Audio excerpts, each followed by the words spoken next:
gostaria de expressar a minha mais profunda e sincera gratidão por tudo o que você fez por mim hoje. Muito obrigado mesmo.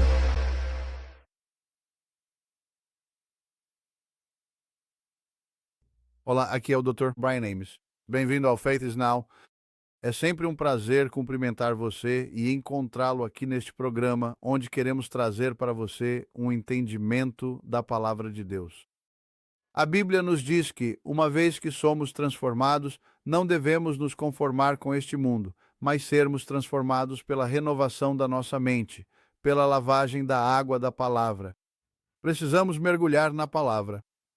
Somos salvos quando aceitamos Jesus Cristo, a vida eterna que Cristo disse que veio nos dar, mas a nossa alma não é salva. Mas a Bíblia nos diz que a palavra de Deus enxertada é capaz de salvar as nossas almas. Mas isso é um processo. A santificação, eu não acredito que seja apenas uma vez, sabe? Você ora, se levanta e está santificado. Eu acredito que é um processo de obediência, de caminhar e renovar a mente com a palavra, tomando a sua cruz diariamente. Seguir a Cristo, e é isso que queremos fazer. E um dos impedimentos para que andemos como Cristo, é que Jesus disse: não há nada que você possa fazer, mas a ofensa vai vir. Mas ai daqueles que trazem essa ofensa. Então eu quero falar com você hoje sobre lidar com a falta de perdão, que é o ataque do inimigo e a maneira como o inimigo quer que foquemos nas pessoas, a falta de perdão. Para mim é meio que o oposto do amor. O amor é perdoar. O amor é relevar e não guardar registro das ofensas feitas contra você. Mas a falta de perdão e a ofensa dizem: eu estou guardando um registro. Eu não vou criticar. Eu não vou ter um espírito crítico e realmente vou falar contra essas coisas. Bem, Deus não quer que tenhamos isso. Sabe, quando terminei um longo jejum, quando Deus me deu uma revelação sobre a mensagem do poder do perdão, ele disse uma frase, e aqui está qual foi essa frase: a fé move Deus, mas o perdão libera o seu poder.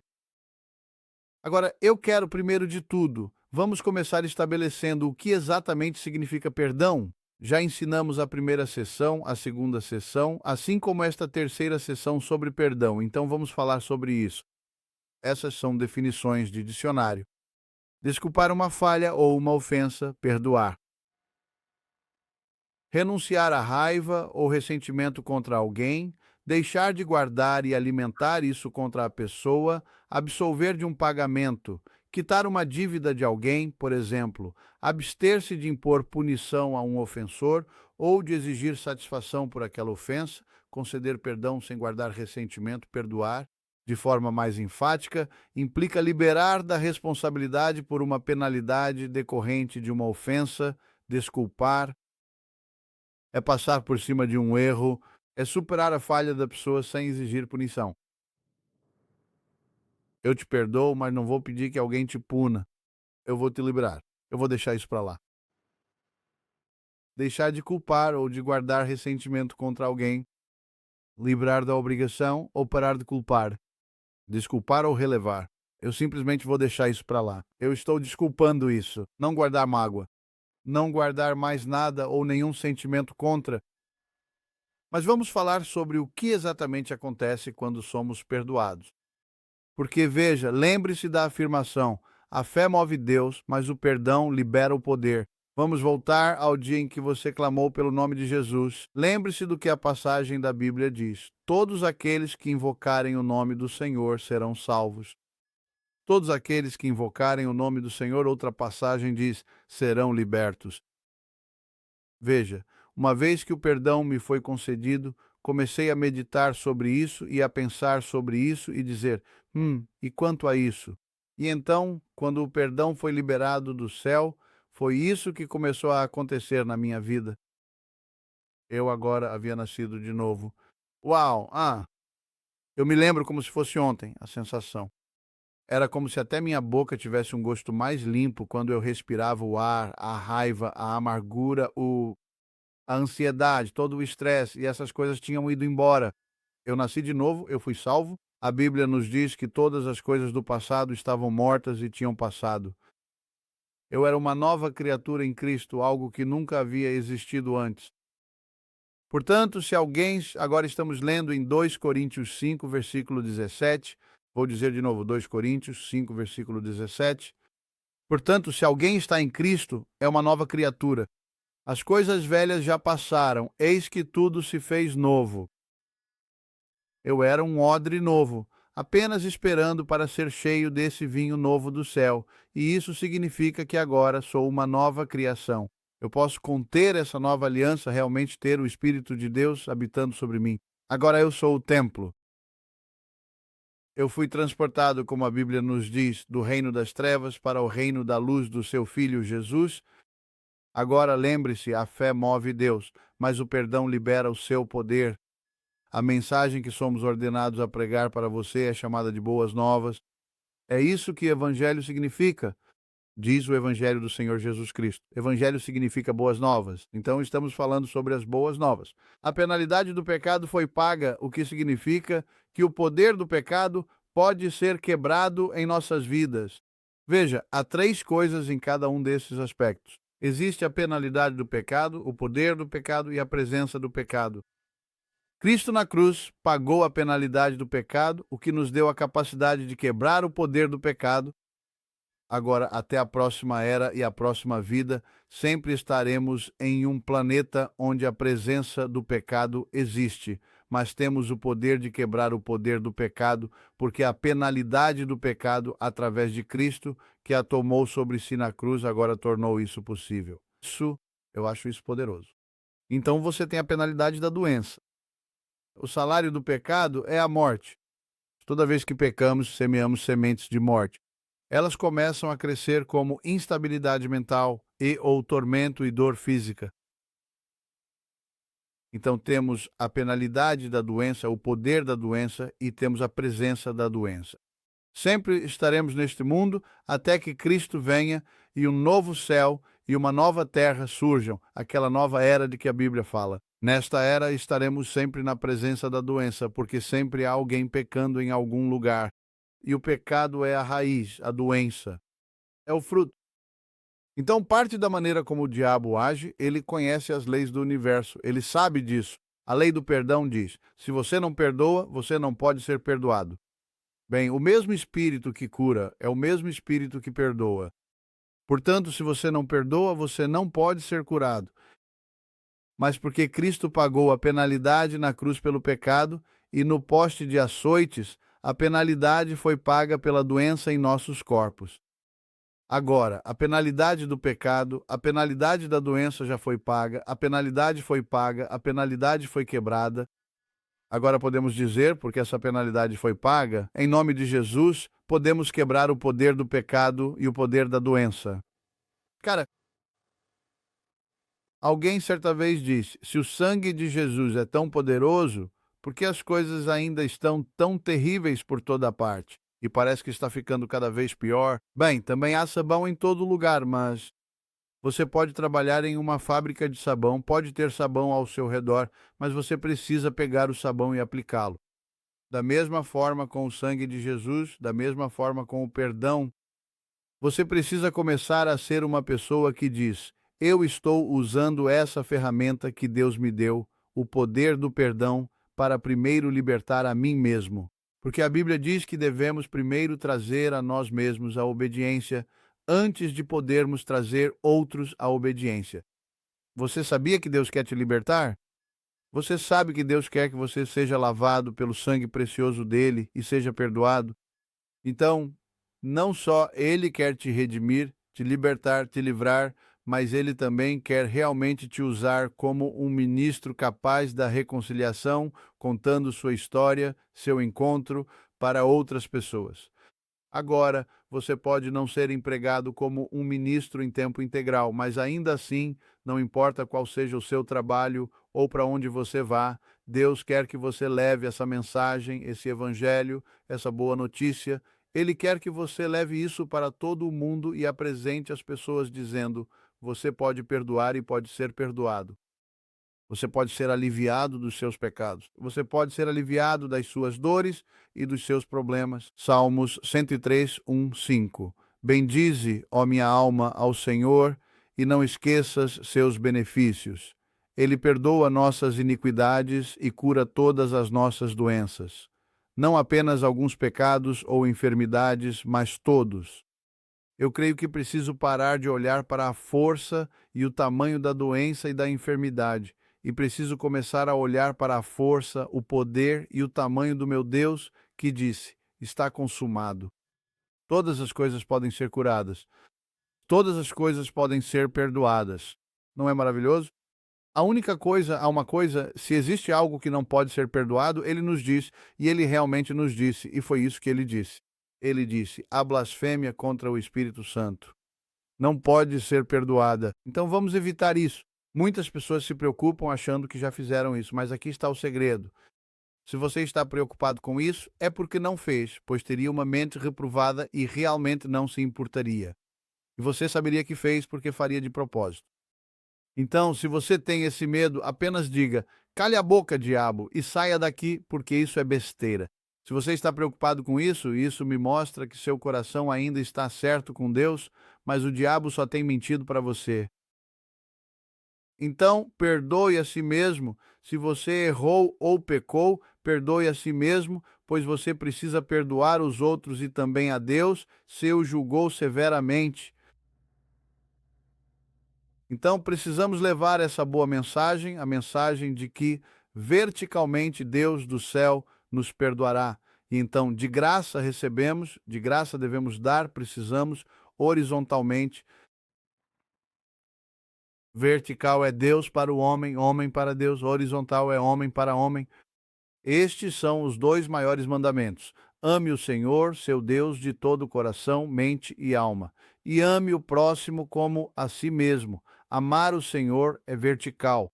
Amar o próximo como a si mesmo. Isso é horizontal. É quase como o formato da cruz, não é?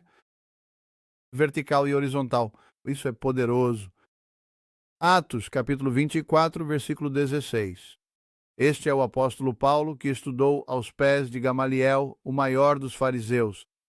Tinha estudado, fazia tudo conforme a lei, perseguia a igreja, achando que estava agradando a Deus. Ele fez isso por ignorância, e Deus lhe concedeu graça e o perdoou. Então, se você fez algumas coisas por ignorância, Deus, assim como fez com Paulo, lhe dará graça e também irá perdoá-lo. Mas foi isso que ele disse. Sendo assim, eu sempre me esforço para ter uma consciência, ou um coração, ou emoções, ou alma, sem ofensa diante de Deus e dos homens. Você pode perguntar como alguém pode ter ofensa diante de Deus e diante dos homens. Bem, por onde Paulo passava, as pessoas raspavam a cabeça, faziam votos dizendo: não vou comer até matar Paulo. Eles o espancaram com varas, eles o apedrejaram, eles o prenderam, ele naufragou. Era como se perguntassem: onde estava Deus? Por que Deus não o protegia? Mas havia um espinho na carne, que não era uma doença, mas sim um demônio que foi enviado contra ele. Assim ele não se exaltaria por causa do orgulho, pois recebeu a revelação para os gentios. A mensagem para os gentios, queira você aceitar ou não, é diferente daquela para os judeus. Os judeus precisavam se arrepender das obras mortas, cumprindo as obras dos 10 mandamentos para serem salvos e estarem certos diante de Deus.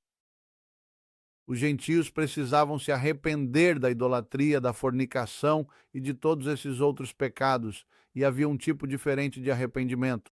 Eles também não podiam ser salvos por obras, mas o principal problema deles era que simplesmente adoravam ídolos e viviam do jeito que queriam. Então, depois de ser espancado, apedrejado, de passar por tudo isso, ele diz: eu preciso me esforçar nisso. Não é fácil. Uma tradução diz: eu sempre tenho que não lutar, mas me exercitar diariamente. Vamos olhar para a mesma escritura, Atos 24:16, mas agora na versão amplificada, a definição AMPC. Portanto, eu sempre me exercito. Aqui é onde diz exercitar. Portanto, eu sempre me exercito e disciplino a mim mesmo, mortificando meu corpo, enfraquecendo minhas afeições carnais, apetites do corpo e desejos mundanos, esforçando-me em todos os aspectos para ter uma consciência limpa, inabalável e irrepreensível, sem ofensa diante de Deus e diante dos homens. E ao ler os escritos de Paulo, você verá várias vezes como as pessoas o prejudicaram, como o ofenderam, o impediram, causaram problemas para ele, como eu disse antes, fizeram votos de que iriam matá-lo, que não iriam comer, e você realmente precisa entender sobre perdão e graça para conseguir sobreviver no ministério, porque vai parecer que as pessoas que você mais ajuda serão as que mais vão te machucar. E isso só é possível porque para ajudar mais alguém, você precisa se aproximar dessas pessoas. Eu entendo porque Paulo escreve: não conheça ninguém segundo a carne. Porque quanto mais próximo você fica de alguém, mais você vê os defeitos dessa pessoa e mais ela vê os seus defeitos. E então as pessoas começam a ficar amargas, com raiva ou com algum problema e começam a falar contra você, a fofocar falsamente, a fazer acusações. Por isso precisamos garantir que estamos vestidos com toda a armadura de Deus. Nós tomamos uma decisão. Sabe, eu sei que as pessoas vão fazer isso, pessoas machucadas machucam outras pessoas, pessoas abusadas abusam de outras pessoas, mas precisamos ser alguém que toma uma decisão. Eu não vou permitir que isso aconteça. Vamos olhar para Efésios, capítulo 4, versículos 29 a 32. Não saia da vossa boca nenhuma palavra torpe, mas só a que for boa para promover a edificação, para que dê graça aos que a ouvem. Mas nenhuma palavra corrupta, isso inclui palavrão. Eu detesto ouvir cristãos falando palavrão e achando que tem essa liberdade. Ah, eu tenho graça. A graça não é uma desculpa para permissão ao pecado. A graça é o poder para parar de pecar e o perdão que Deus concede. Você não merece. Eu não mereço. E então, se recebemos o que não merecemos, somos responsabilizados por isso. De graça recebestes, de graça dai. Você é responsabilizado por oferecer perdão às pessoas da mesma forma, mesmo que elas não mereçam. Na verdade, não há ninguém que mereça perdão. Portanto, o perdão é para aqueles que erraram. No versículo 30. E não entristeçais o Espírito Santo de Deus, com o qual fostes selados para o dia da redenção. Toda amargura, indignação, ira, gritaria e blasfêmia sejam tiradas de entre vós, assim como toda malícia. Agora preste atenção nisso, versículo 32. Sede uns para com os outros benignos, misericordiosos, perdoando-vos uns aos outros, como também Deus, por amor de Cristo, vos perdoou. Vamos ler isso novamente, versículo 32. E sede uns para com os outros benignos, misericordiosos, perdoando-vos uns aos outros, como também Deus, por amor de Cristo, vos perdoou. Não permita que Cristo tenha sido crucificado, açoitado no poste de flagelação, por amor de Cristo, em vão. Tudo o que ele passou, não permita que ele tenha passado por isso em vão. E então você vai ser uma pessoa que diz: eu não vou ser como Cristo, eu não vou seguir a direção dele, nem os passos dele, eu não vou ser uma pessoa que pratica o perdão, eu tenho esse direito. Não se exalte nem haja com orgulho, dizendo que você é maior do que Deus. Se Deus perdoa, eu não preciso perdoar. Vamos lá, agora. Você sabe, você não chega nem perto de ser tão bom quanto Deus. Ninguém é, nem eu, nem ninguém. Somos meros humanos que caíram com um destino certo para o inferno e com razão, por causa do que Adão fez. Por meio de um homem, a morte entrou no mundo e veio sobre todos os homens. Então, ele nos redimiu, se você aceitou Cristo e se escolheu nascer de novo. Então, precisamos guardar todo tipo de amargura e falta de perdão em nossos corações e alma. Eu acredito que nosso dom está em nosso espírito. Então, ele precisa passar pela nossa alma, pelas nossas cordas vocais e boca e pelas nossas mãos e se manifesta quando ministramos. Assim, nossa alma se torna como um filtro. O seu filtro da alma está limpo? Ou ele está curado? Ou está quebrado e impuro? Se você sempre usa o mesmo filtro em uma cafeteira, eventualmente vai acabar com uma água fraca e a melhor parte do café vai ficar retida. O seu dom vai ter dificuldades para passar pela sua alma. Ou, se passar por uma alma ferida e machucada, o que você disser pode até estar certo, mas vai soar com raiva, vai ser alto, vai ser amargo, vai ser algo que não queremos fazer. Hebreus capítulo 11, versículo 6.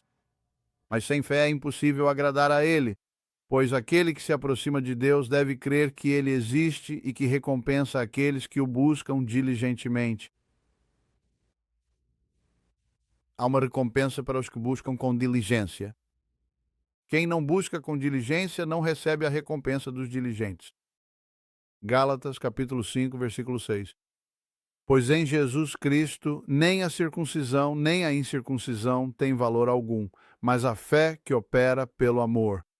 E vemos que a fé opera pelo amor. Isso quer dizer que o amor é o combustível da fé. Você está prestando atenção em mim aqui? Então Deus derrama o seu amor em nosso coração. Ele nos dá espírito de amor, combustível para ele ser autor e consumador da nossa fé. Além disso, as Escrituras dizem que o combustível opera pela fé.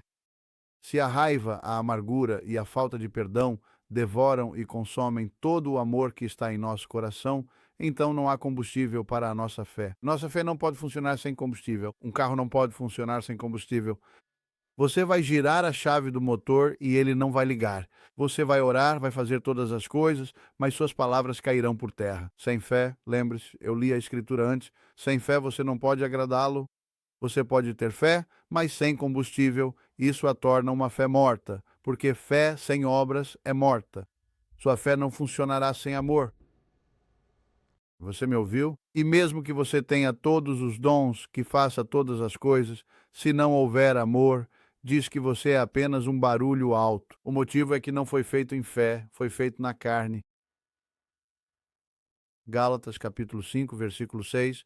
Eu li, vou ler de novo. Porque em Jesus Cristo nem a circuncisão tem valor algum, nem a incircuncisão, mas sim a fé que opera por Deus. Então aqui vemos a circuncisão, que é uma imagem simbólica típica da nação judaica. Eles precisavam ser circuncidados. A incircuncisão é profética e representa uma imagem dos gentios. Então está dizendo que você não é mais especial por ser judeu e não é mais especial por ser gentio. Isso tem que ser pela fé, não é por causa da sua etnia. Não é por causa da sua raça. É pela fé. E aqui realmente precisamos de fé para agradar a Deus e cumprir nossa missão no reino. Você quer cumprir sua missão no reino? Se a fé opera pelo amor, é o amor de Deus que a impulsiona.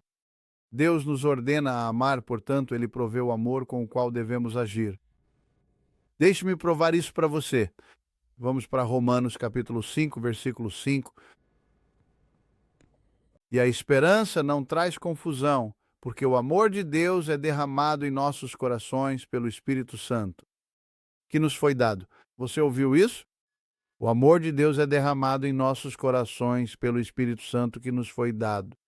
Então o Espírito Santo não é apenas o consolador, ele é o provedor e o distribuidor do amor. 2 Timóteo, capítulo 1, versículo 7. Porque Deus não nos deu o espírito de medo, mas de poder, de amor e de mente sã. Ele nos deu um espírito de poder, um espírito de amor e um espírito de mente sã. Se eu tenho uma mente sã, devo tomar decisões melhores. É por isso que ele disse aos seus discípulos: por onde forem, liberem a sua paz. A paz é 1/3 da atmosfera do reino.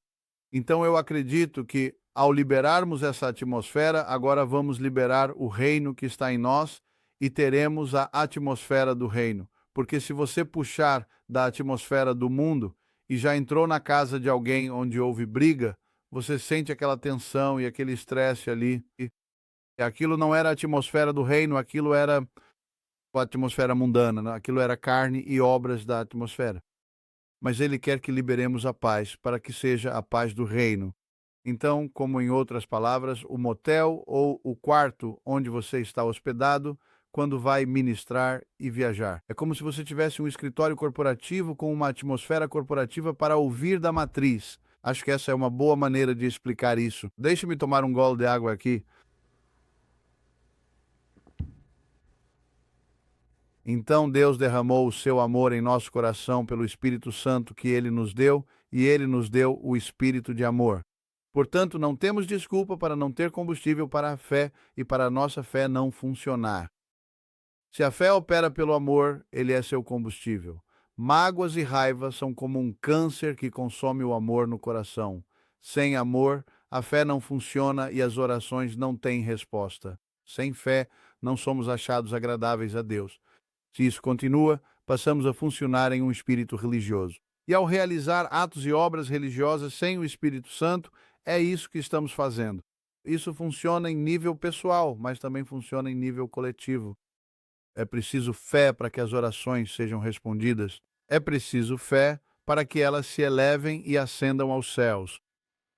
Então eu oro para que você deixe ir e libere todas as coisas do passado, toda a amargura e falta de perdão. Sabe, muitas pessoas dizem, eu perdoo, mas não esqueço. Você sabe, talvez até você mesmo já tenha dito isso. Acho que eu mesmo já disse isso várias vezes. E você e eu sabemos que isso não está certo. O amor humano tem condições. Você tem que agir, tem que atender a certos padrões meus e definitivamente tem que pagar as dívidas que me deve. Mas o amor de Deus é incondicional. Ele perdoa, libera das dívidas e não se lembra mais delas. O amor não faz registro nem conta dos erros cometidos contra ele. Nossa, precisamos meditar nessa escritura, não é mesmo? Ele perdoa, libera da dívida e não se lembra mais.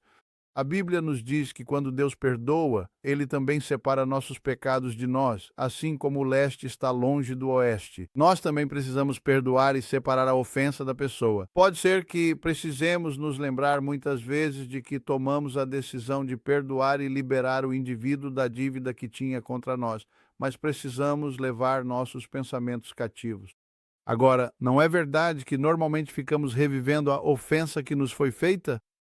Agora precisamos dizer: vou aplicar esses mesmos princípios. Tomei uma decisão consciente de perdoar as pessoas, então vou me lembrar de que as perdoei. Toda vez que a amargura ou algo parecido tentar surgir, vou dizer: não, eu levo esse pensamento cativo. Eu escolhi perdoá-los e vou reafirmar isso.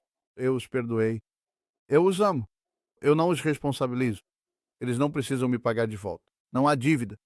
Há consequências. Deus, eu até te peço que os perdoe e não leve isso em conta contra eles. E você repete isso. Até que seus pensamentos sejam dominados pela palavra de Deus e caminhem em concordância com ela. Se você recebeu o perdão de Deus de graça, por que cobrar os outros? Por que exigir que eles ajam de forma superior para perdoá-los, se nós simplesmente precisamos pedir com fé para receber o nosso? Eu falo com você em alguns dias, eu falo com você em algumas semanas. O mesmo Espírito que perdoa é também o mesmo Espírito que cura. Então, se a palavra nos diz que, se não perdoarmos, não podemos ser perdoados, então, se não perdoarmos, não podemos ser curados. Então, veja, estamos apenas entrando nisso, nesse círculo terrível e nas provações da vida, e as ofensas vêm contra nós. Fomos como picados por uma cobra, nós permitimos isso.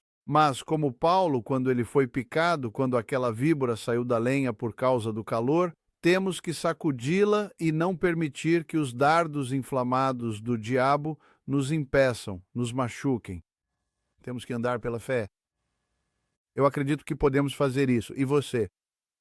Eu creio no poder milagroso do Senhor Jesus Cristo. Eu creio que posso todas as coisas naquele que me fortalece, Cristo. Lucas 17, versículo 1. Então ele disse aos seus discípulos: é inevitável que venham escândalos, mas ai daquele por quem eles vêm. Deixe-me ler isso novamente. É impossível que não venham escândalos, não que eles atuem sobre ele. Eu disse isso ao contrário. Sinto muito. Ele diz que vai acontecer e não poderá impedir. Uma vez perguntei: por que é assim? Ele disse: isso é para que você possa avaliar o seu nível de maturidade. Quanto mais rápido você se ofende, menos maduro você é. Ao amadurecer, você pensa, já esperava, é uma pessoa ferida, não luto com pessoas, é um demônio nelas, são feridas se manifestando, devo ajudá-las na cura e ministração. Quando eu liberar perdão para elas, por quê?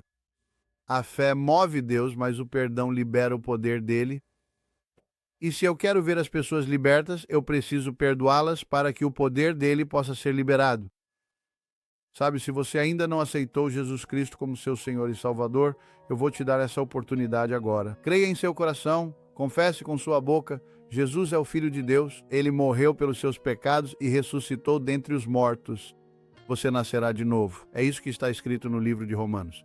Ore esta oração, diga: Pai, eu perdoo toda pessoa que me feriu.